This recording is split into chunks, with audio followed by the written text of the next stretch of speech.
Well, welcome back, ladies and gentlemen, to Analytics Insights channel, forefronting artificial intelligence with actionable insights. Joining us is Prakash, the Chief Executive Officer. Welcome back, sir.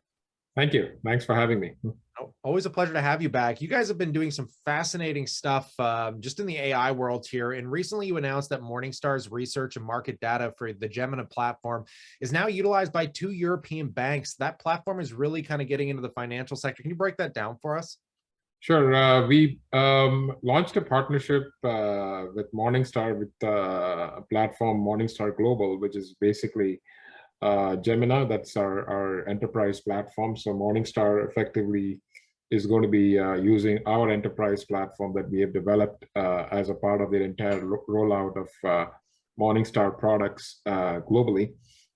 That's a really big partnership. We've already signed 2 institutions. We're in the process of adding more. There's clearly a demand for enterprise data infrastructure platforms across financial institutions, which has been monopolized by actually 1 out of 4, including Morningstar.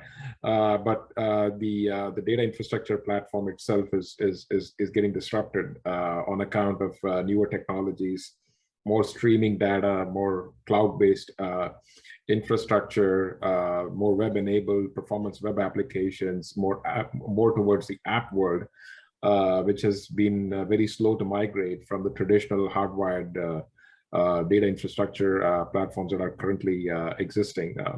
I mean, on average, the banks spend close to $150 to $200 million per year on their data infrastructure needs, which is a staggeringly high amount. When you just think about where the technology has moved, and it's a bit of a catch-up trade on the enterprise side with financial institutions.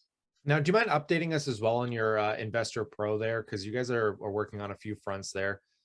Yes, sure. We did go live with Investor Pro in the last holiday season with the Intesa Sanpaolo, but the fact is also that Intesa Sanpaolo in the last year or so has become a bigger financial institution than when we started. They acquired 4 other banks. One of them was Unibank, which is a very big bank. It's a bit like Royal Bank and BMO merger.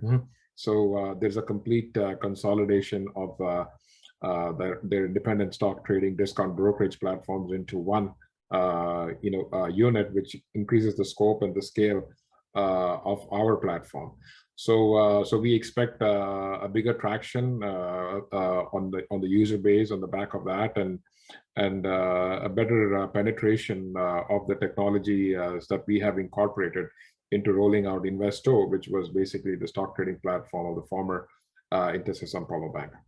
Yeah, so moving forward, when we're talking about guidance here, because you guys are really disrupting and getting involved with some major hard-hitting clients here, how do you guys kind of see yourselves moving into the summer?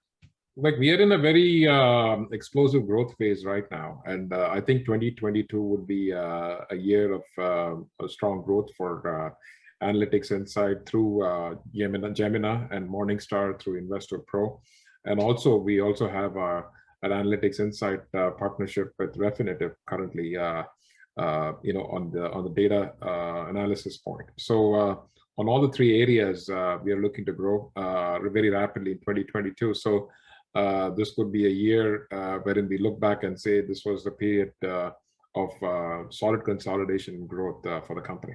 That's great to hear. So on that note, I'm going to pass the question off to you guys. I'd love to know what you think in that comment section below. Consider subscribing, because as news comes down the wire, of course, we're going to continue to update you here, but stay cool, stay awesome. And as always, I look forward to catching you in the next one.